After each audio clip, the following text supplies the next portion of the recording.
Okay guys, welcome back to Java Video Tutorials. This is lesson 11. It also happens to be our first lesson in object-oriented programming. And so from now on, we're just going to be dealing with objects most of the time, and that's really going to help us write more complex programs.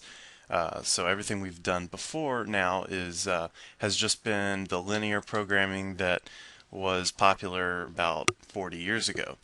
So let's go ahead and open up Dr. Java and object-oriented programming. It's cool stuff, and even if you already know it, I'm going to get real in depth here, and you're going to learn a lot of intricacies about object-oriented programming, especially with the Java language.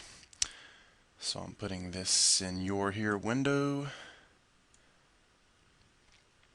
There you go. So, first thing we need is an example or some kind of application that we're going to create. And since I really suck at coming up with examples, I am going to code a shape object for you. But first, before we even start typing, I'm going to talk about what is an object and how do you create them, what is an object made of, and what can it do for us. So in Java and your other OOP languages, all objects are created from a class. And a class is basically a definition of how an object should behave or act. And so an object in Java is basically, when you come down to it, you're creating your own data type. So you already know some of the Java data types. You have your integers and your doubles and your strings and your booleans, and they all represent data in a different kind of way. So if we can create our own data types, then really the sky is the limit with our programming, and we can do so much with it. So let's say I'm building an application, and maybe I'm building like a drawing application, so like Microsoft Paint or something. And so I'm going to create an object or a class called shape. And I will be able to use this class to create many shape objects. And every shape object will be able to relate to another shape object. So we start out a class the same way you're used to. I'm just going to say public class shape. Make sure you capitalize that S in shape. But here, instead of saying public static void main, you see we're not writing the starting point of our program. We're supplementing our program by creating this data type. So we're not going to have a main method here. But instead we need to create our class for shape. So usually the first thing you'll see is your field variables or your instance variables, and basically these are the properties of your data type. So in our case, we're creating a shape data type, and if you think about it, shapes can have a certain number of properties. So for instance, you can have the property, is it closed? So like a line would not be a closed shape, but on the other hand, a circle would be an example of a closed shape. So closed, yes or no, that's a Boolean type or a Boolean variable. And you might have some other kind of representation of size, and maybe let's say it has a color. So if we're doing this, we're like building a Microsoft Paint application or whatever, and we're going to create this shape data type, and it's going to have a color. So I'm going to give it a Boolean closed, and that's just going to be like that. I'm not going to give it a value because different shapes I create are going to have different values of closed. And I'm also going to give it a int size, and I'm going to give it an int red and a green and a blue. So these are basically just your RGB values for the color of my shape. So the shape that I'm creating, my special shape, has these 5 properties, and it can't have any more or any less unless I define them right here. So the next part of our class is called the constructor.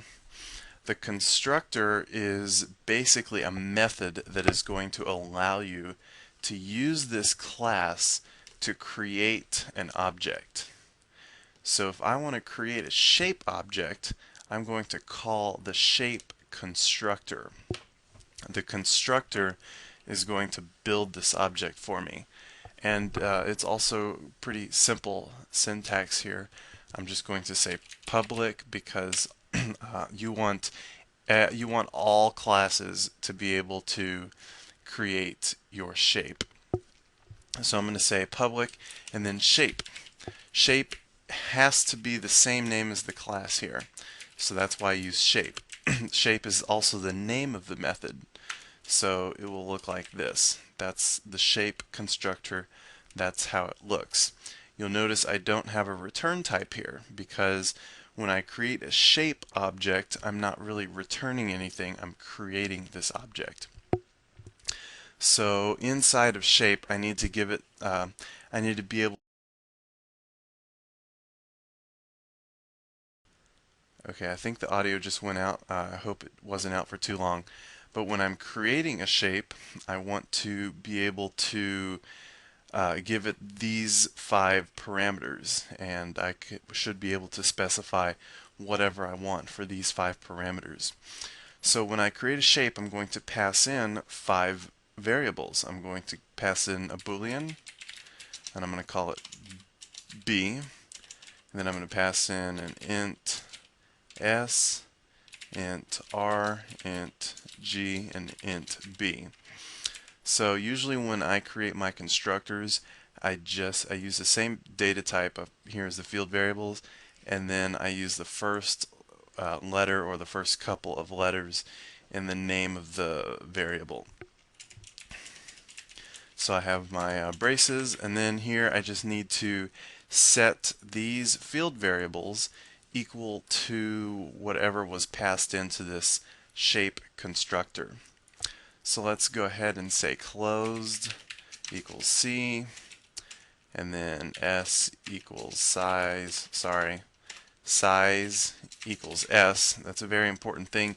You have to have the field variable first. You have to say size equals S and not S equals size. The reason for that is this equal sign is not necessarily equals. It's better is assign the value of. So size, which is this variable, is assign the value of S, which is whatever was passed in to my constructor. If I set it the other way around, size wouldn't get changed and we'd have an error. So I'm going to say red equals R, and green equals G, and blue equals B. So now we have our constructor. That was fairly simple to do, and we will be able to call this constructor and create our own shape object. So I'm going to stop right there and go ahead and compile this shape, and do right here, and I'm going to overwrite shape since this is the second time I've done this lesson. And I have an error here. What did I do? Line 9, it says B is already defined. Oh, I have, should be Boolean C, not B. So let's go ahead and compile that again. And now it says compilation completed. Now since I don't have a main method, I can't run my program. But Dr. Java and its fancy interactions window has compiled this this class here, so I'll be able to use it in the interactions window. So let's create a new shape. Well, remember I said we created our own data types.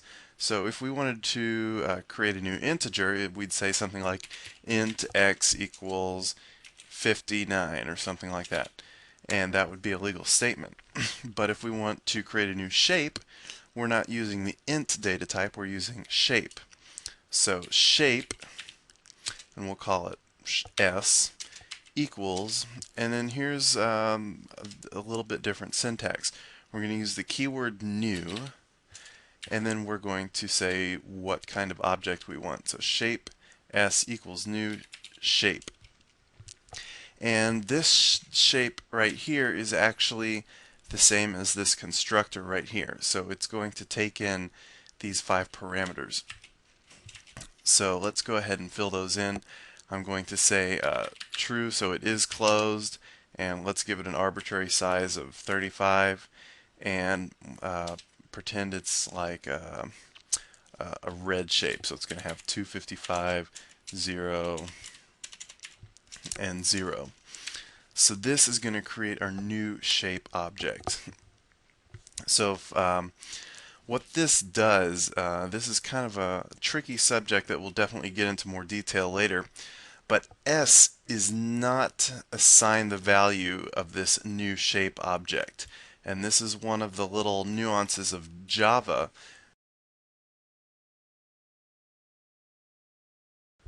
Can you hear me? I don't know how long I cut out. If it was longer than necessary, then I guess I'll do this lesson again. Otherwise, I'll just leave it. I apologize for that. I will start back to here, though, where I say shape S equals new shape. So S is not actually assigned the value of this new shape object. And this is one of the nuances of Java that might be different from a different programming languages. But what happens here is S gets assigned the memory location of this shape object. And S is called a pointer, or that memory location is called a pointer, because the actual shape object is existing somewhere in the Java heap space. And we don't know exactly where that is, but this pointer points to that memory location. So shape S equals new shape.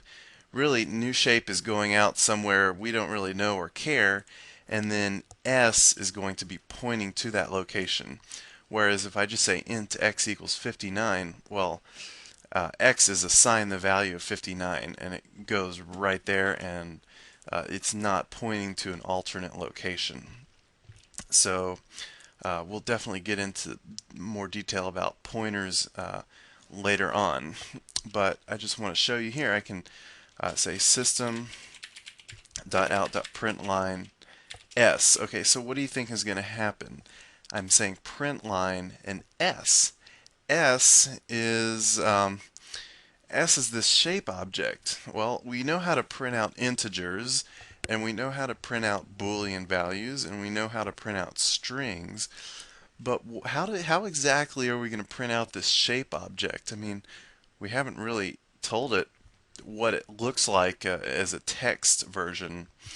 So if I say this, it's going to return this weird string, shape at C28CB7.